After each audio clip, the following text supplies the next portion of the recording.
Hello everyone, আসসালামু আলাইকুম। Welcome to my channel. আবারও আপনাদের মধ্যে চলে আসলাম ছোট্ট একটা রেসিপি নিয়ে। আর আজকের রেসিপিটা হচ্ছে বাসায় থাকা চুপসে যাওয়া মুড়ি দিয়ে ঝিকিমিকি পিঠা।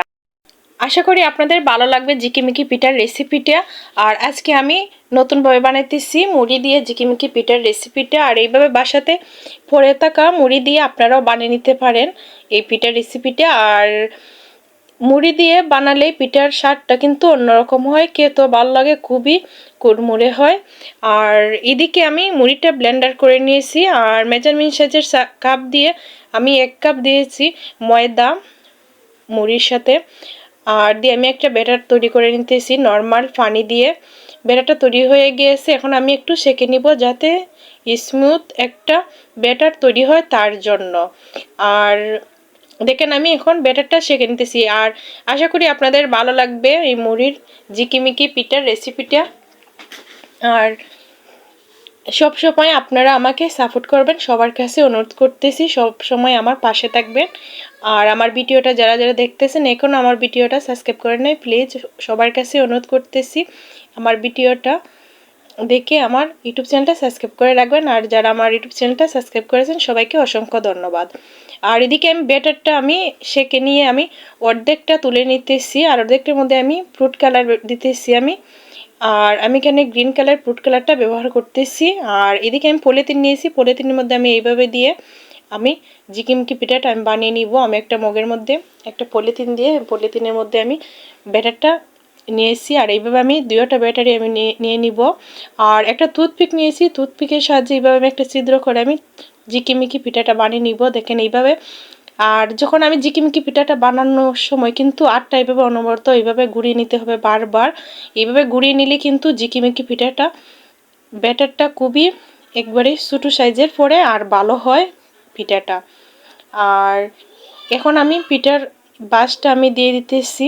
আর একটু নরম অবস্থায় থাকলে কিন্তু বাসটা দেওয়া যায় না, হালকা একটু হওয়ার পর বাসটা দিয়ে দিলে খুবই ভালো হয়। আর এইভাবে দেখেন আমি বাসটা দিয়ে দিতেছি খুবই সহজে। আর এর আগে আমি দিয়েছি, আপনাদের দেখা আছে আমার আরও একটা ঝিকিমিকি পিঠার রেসিপিটা। আর আমি এর আগে দিয়েছি আমি আটা দিয়ে, আর আজকে আমি তৈরি করতেছি মুড়ি দিয়ে। আর একইভাবে আমি একই প্রসেসে আমি বানাইতেছি। আর দেখেন আমার পিঠার রেসিপিটা তৈরি হয়ে গিয়েছে। আর আমি এখন একইভাবে আমি আরেকটা পিঠাও আমি তৈরি করে নিতেছি। আর এই পিঠাটা বানিয়ে আপনারা বছর জুড়ে সংরক্ষণ করে রেখে খেতে পারবেন ঝিকিমিকি পিঠার রেসিপিটা। আর মুড়ি দিয়ে ঝিকিমিকি পিঠার রেসিপিটা আমি আজকে ফার্স্টে আমার মন থেকে আমি বানিয়েছি। আশা করি আপনাদের ভালো লাগবে, আর কমেন্ট করে জানাবেন কেমন হয়েছে পিঠার রেসিপিটা।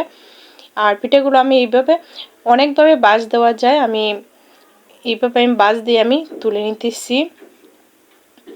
আর এই পিঠাটা কিন্তু আমি 2 ঘন্টা রোদে শুকিয়ে নিব। আর পিঠাটা বেশি রোদে শুকালে কিন্তু পিঠার যে ডালগুলো আছে এগুলো কিন্তু ভেঙে যায়, 2 ঘন্টা রোদে শুকিয়ে নিলেই ভালো হয়। আর পিঠা দেখেন আমি এখন রোদে শুকাতে দিব, আমি একটা ডালাতে নিয়ে এসেছি। আর এদিকে আমি 2 ঘন্টা পর আমি রোদ থেকে এনে আমি আপনাদেরকে দেখাতেছি, দেখেন একদম শক্ত হয়ে গেছে। এখন আমি পিঠাটা আমি ভেজে দেখাবো আপনাদেরকে। ওইদিকে আমি একটা পাইপিনে আমি পর্যাপ্ত পরিমাণ তেল দিয়ে চুলোর ফ্লেমটা ধরিয়ে দিয়ে আমি বসিয়ে দিয়েছি। তেলটা গরম হয়ে গেছে, আমি এখন পিঠাটা ভেজে নিতেছি। আর আমি একইভাবে আমি সবগুলো পিঠা আমি ভেজে নিব। আর মুড়ির দিয়ে এই পিঠাটা বানালে কিন্তু আমার কাছে মনে হয় তেলের মধ্যে দেওয়ার সাথে সাথে তাড়াতাড়ি ভাজাটা হয়ে যায়। আর তার জন্য পিঠাটা খুবই তাড়াতাড়ি কালারটা এইভাবে দেখেন পরিবর্তন হয়ে যায়, আর খুবই তাড়াতাড়ি ভাজাটা হয়ে যায়, তাড়াতাড়ি তুলে নিতে হয় 2 পিসটা উল্টিয়ে পাল্টিয়ে।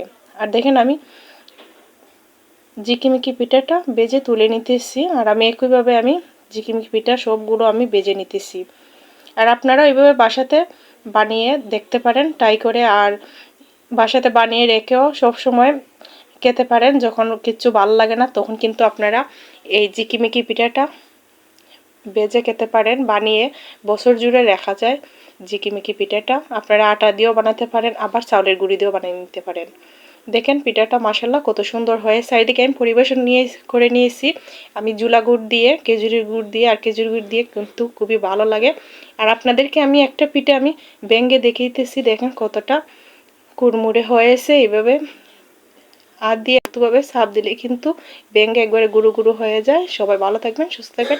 আল্লাহ হাফেজ, আসসালামু আলাইকুম।